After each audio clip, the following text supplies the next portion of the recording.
అయోధ్య, కాశీ, మధుర దేశ రాజకీయాలను, చరిత్రను, మత చర్చలను కుదిపేసిన ఈ మూడు పేర్ల సరసన ఇప్పుడు మరో పేరు చేరబోతోందా? రాజస్థాన్లోని అజ్మేర్ దర్గా మోయినుద్దీన్ చిస్తీ దర్గాతో ప్రపంచవ్యాప్తంగా గుర్తింపు పొందిన నగరంలో ఇప్పుడు కొత్త చారిత్రక వివాదం తెరపైకి వచ్చింది.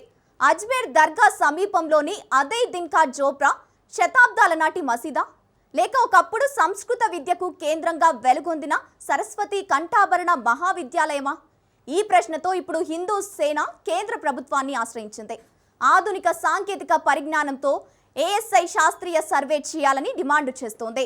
124 శిల్ప స్తంభాలు, సంస్కృత శాసనాలు, అలెగ్జాండర్ కన్నింగ్హామ్ నివేదిక, విగ్రహరాజ్ చౌహాన్ కాలం ఇవన్నీ తమ వాదనకు ఆధారాలని చెబుతోంది. అయితే చరిత్రకారులు మాత్రం భావోద్వేగాల కంటే ఆధారాలే ముఖ్యమని చెబుతున్నారు. మరి అదే దిన్కా జోప్రా నిజంగా ఏమిటి? అది ఒక విద్యాపీఠమా, దేవాలయమా, చరిత్రలో సహజంగా మార్పులు పొందిన ఒక మధ్యయుగ నిర్మాణమా? Let's watch. భారతదేశంలో చారిత్రక కట్టడాలు కేవలం రాళ్లు, గోడలు, శిల్పాలు మాత్రమే కావు. అవి గతాన్ని వర్తమానంతో కలిపి ఆధారాలు. అలాంటి కట్టడాల చుట్టూ వివాదాలు మొదలైతే అవి కేవలం పురావస్తు చర్చలుగానే మిగలవు. రాజకీయాలు, మతం, చరిత్ర, సామాజిక భావోద్వేగాలు అన్నీ కలిసి జాతీయ చర్చగా మారిపోతాయి. ఇప్పుడు అజ్మేర్లో అదే జరుగుతోంది. అధయ్ దిన్కా జోప్రా రాజస్థాన్లోని అత్యంత ప్రసిద్ధ చారిత్రక కట్టడాల్లో ఒకటి. శతాబ్దాలుగా ఇది మధ్యయుగ ఇండో ఇస్లామిక్ నిర్మాణంగా గుర్తింపు పొందుతోంది. కానీ ఇప్పుడు హిందూ సేన దీనిపై కొత్త ప్రశ్నలు లేవనెత్తుతోంది. ఈ కట్టడం అసలు రూపం ఏమిటి?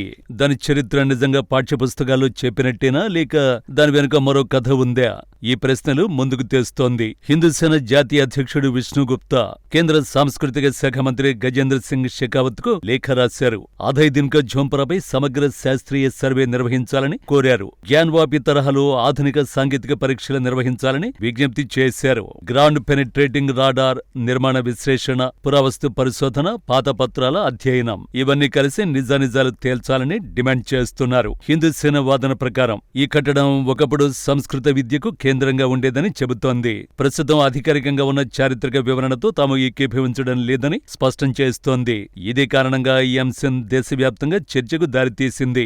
ఎందుకంటే ఇటీవల సంవత్సరాల్లో కాశీ, జ్ఞాన్వాపి, మధుర కృష్ణ జన్మభూమి, భోజ్యశాల వంటి అంశాలు పెద్ద చర్చగా మారాయి. ఇప్పుడు ఆ జాబితాలో అజ్మేర్ పేరు చేరుతోంది. ఈ వివాదం కేవలం ఒక కట్టడం గురించి కాదు, భారత చరిత్రను ఎలా చదవాలి, ఎలా అర్థం చేసుకోవాలి అనే ప్రశ్నల గురించి.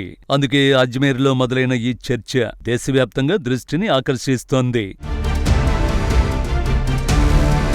అధయ్ దిన్కా జోప్రాపై హిందూ సేన చేస్తున్న ప్రధాన వాదన ఏమిటి?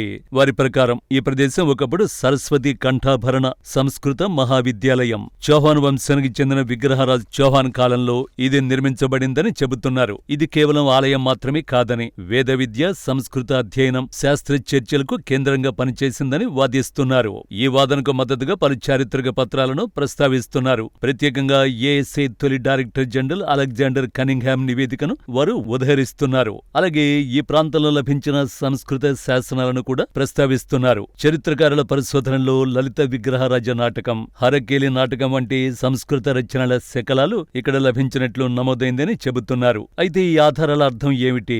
అవి నిజంగా ఒక మహావిద్యాలయాన్ని నిరూపిస్తాయా, లేక ఆ ప్రాంతంలో ఒకప్పుడు విద్యా కార్యకలాపాలు జరిగాయని మాత్రమే సూచిస్తాయా అనే అంశంపై చరిత్రకారుల మధ్య భిన్నాభిప్రాయాలు ఉన్నాయి. మరో ఆసక్తికర అంశం అధయ్ దిన్కా జోప్రాలో కనిపించే శిల్పకళ. అనేక స్తంభాలపై హిందూ, జైన శిల్ప సాంప్రదాయాలకు చెందిన లక్షణాలు కనిపిస్తాయని పలు పరిశోధనలు పేర్కొన్నాయి. కొందరు పరిశోధకుల అభిప్రాయం ప్రకారం మధ్యయుగ కాలంలో పాత నిర్మాణాల నుంచి తీసుకొచ్చిన భాగాలను కొత్త నిర్మాణాల్లో వినియోగించడం సాధారణ పద్ధతి.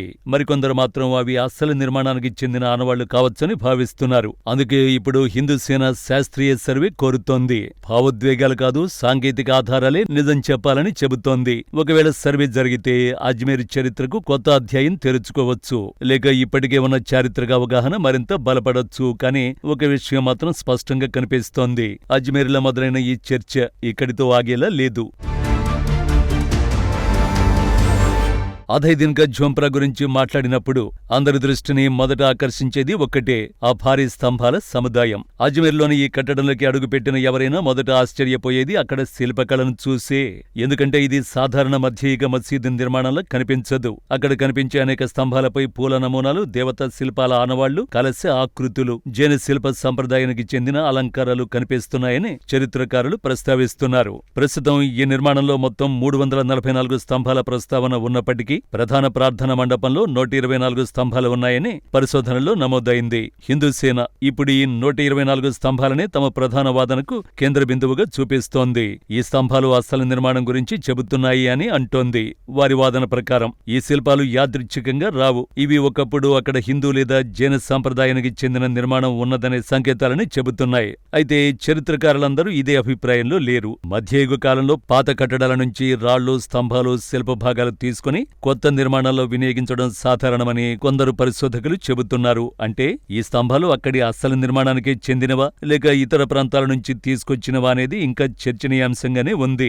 మరో ఆసక్తికర అంశం, ఈ స్తంభాలపై కనిపించే శిల్పాల్లో చాలా వరకు ముఖ భాగాలు దెబ్బతిన్నట్లు కనిపిస్తున్నాయని కొందరు రచయితలు పేర్కొన్నారు. ఇది కాలగమన ప్రభావమా లేక ఉద్దేశపూర్వక మార్పులా అనే అంశంపై కూడా భిన్నాభిప్రాయాలు ఉన్నాయి. కానీ ఒక విషయం మాత్రం స్పష్టం, ఈ 124 స్తంభాలే అధయ్ దినక ఝోంప్రా చరిత్రపై కొనసాగుతున్న వివాదానికి ప్రధాన కేంద్రంగా మారాయి. అందుకే ఇప్పుడు హిందూ సేన శాస్త్రీయ సర్వే ద్వారా ప్రతి స్తంభాన్ని పరిశీలించాలని కోరుతోంది. శిలల వయస్సు, నిర్మాణ శైలి, శిల్పాల కాల నిర్ధారణ ఇవన్నీ పరిశీలిస్తే అసలు చరిత్ర బయటపడుతుందని చెబుతోంది. అయితే అది నిజంగా ఏం చెబుతుంది అన్నది భవిష్యత్తు పరిశోధనలపైనే ఆధారపడి ఉంది.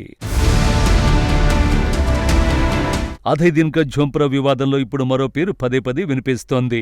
అది అలెగ్జాండర్ కనింగ్హామ్. భారత పురావస్తు సర్వే సంస్థ అంటే ఏఎస్ఐ వ్యవస్థాపకుడిగా గుర్తింపు పొందిన కనింగ్హామ్ 19వ శతాబ్దంలో ఈ కట్టడాన్ని పరిశీలించారు. ఆయన నివేదికలు, తర్వాత జరిగిన తవ్వకాలు, లభించిన శాసనాలు ఇవన్నీ ఇప్పుడు మళ్లీ చర్చకొస్తున్నాయి. 1875-76 కాలంలో జరిగిన పురావస్తు పరిశోధనలో అనేక సంస్కృత శాసనాలు వెలుగులోకి వచ్చాయి. అందులో ముఖ్యమైనవి లలిత విగ్రహరాజ నాటకం, హరకేలి నాటకం. ఈ 2 రచనల శకలాలు అక్కడ లభించాయని నమోదైంది. లలిత విగ్రహరాజ నాటకం చౌహాన్ రాజు విగ్రహరాజును కీర్తిస్తూ రచింపబడిన సంస్కృత నాటకం. హరకేలి నాటకం శివుణ్ణి స్తుతిస్తూ రచింపబడిన సంస్కృత రచనగా గుర్తింపు పొందింది. ఈ శాసనాలు, ఈ రచనలు ఒకప్పుడు అక్కడ సంస్కృత విద్యా కార్యకలాపాలు జరిగాయనే ప్రశ్నను ముందుకు తెస్తున్నాయి. హిందూ సేన వాదన ప్రకారం ఇవి అక్కడ సంస్కృత మహావిద్యాలయం ఉన్నదనే ఆధారాలు. అయితే చరిత్రకారులు మాత్రం జాగ్రత్తగా వ్యాఖ్యానిస్తున్నారు. శాసనాలు లభించాయంటే అక్కడ విద్యాపీఠం ఉందని ఖచ్చితంగా చెప్పలేమని అంటున్నారు. అవి సమీపంలోని ఇతర నిర్మాణాల నుంచి కూడా వచ్చి ఉండొచ్చని కొందరు అభిప్రాయపడుతున్నారు. కానీ ఈ శాసనాల ఉనికి మాత్రం తిరస్కరించలేని వాస్తవం. అందుకే ఇప్పుడు అధయ్ దినక ఝోంప్రా కేవలం ఒక చారిత్రక కట్టడం మాత్రమే కాదు, ఒక పరిశోధన ప్రశ్నగా మారింది. ఈ నిర్మాణం అసలు రూపం ఏమిటి, దాని పరిణామ క్రమం ఎలా జరిగింది, మధ్యయుగ కాలంలో ఏ మార్పులు చోటు చేసుకున్నాయనే ప్రశ్నలకు సమాధానాల కోసం చరిత్రకారులు, పురావస్తు శాస్త్రవేత్తలు, మత సంస్థలు అందరూ ఆసక్తిగా ఎదురుచూస్తున్నారు. ఒకవేళ కొత్త సర్వే జరిగితే శాసనాలు, నిర్మాణం, స్తంభాలు, శిల్పాలు అన్నింటినీ మళ్లీ సమగ్రంగా పరిశీలించే అవకాశం వస్తుంది. అప్పుడు మాత్రమే అజ్మీర్ చరిత్రలోని ఈ అధ్యాయానికి మరింత స్పష్టత వచ్చే అవకాశం ఉంది.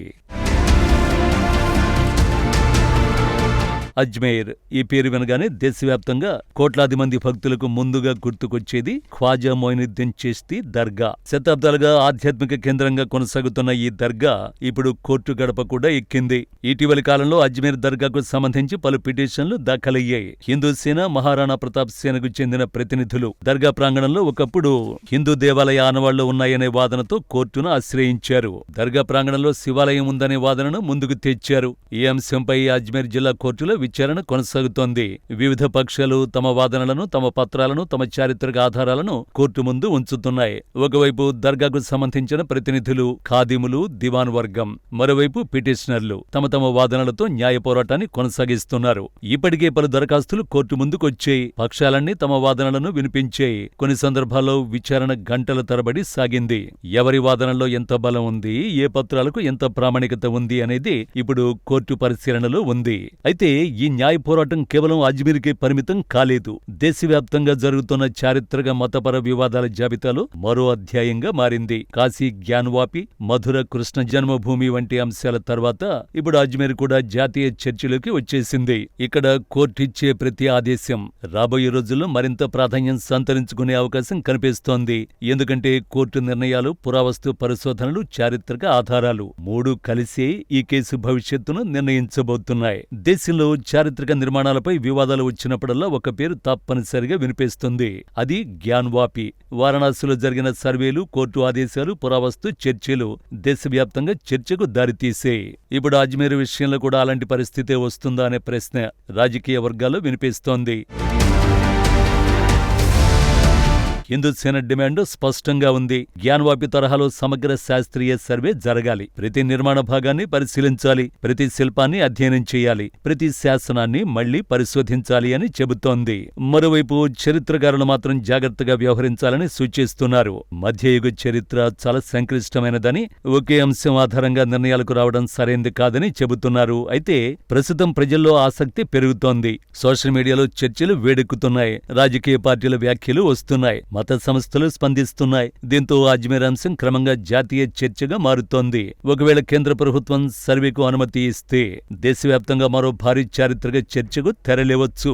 ఒకవేళ సర్వే జరగకపోతే వాదోపవాదాలు కొనసాగొచ్చు. అందుకే ఇప్పుడు అందరి చూపు ఢిల్లీపై, కేంద్ర ప్రభుత్వంపై మరియు ఏఎస్ఐ నిర్ణయంపై నిలిచింది.